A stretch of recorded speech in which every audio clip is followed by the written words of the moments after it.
Police कर्मचारी आपली duty संपून घरी जात असताना त्याच्याबरोबर भयानक घटना घडली। समीर सुरेश जाधव, वय वर्ष 37 असे या पोलीस कर्मचाऱ्याचे नाव। सुरेश जाधव हे दिंडोशी पोलीस स्टेशनमध्ये कार्यरत होते।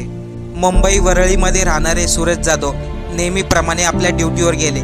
3:30च्या सुमारास त्यांची ड्युटीही संपली। ड्युटी संपल्यानंतर सुरेश जाधव वरळी येथील आपल्या निवासस्थानी घरी निघाले। घरी जात असताना सुरेश जाधव यांच्याबरोबर असे काही घडले ज्याचा त्यांनी विचारही केला नव्हता। 37 वर्षीय पोलीस कर्मचारी सुरेश जाधव 3:30 वाजता ड्युटी संपल्यानंतर आपल्या टू व्हीलरवरून घरी निघाले।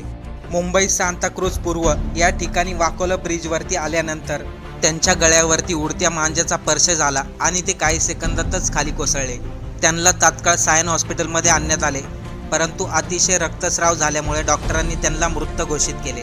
महाराष्ट्र सरकारने मांजावरती बंदी आणली तरी हे मांजे दुकानामध्ये येतात कुठून हा मोठा प्रश्न आहे।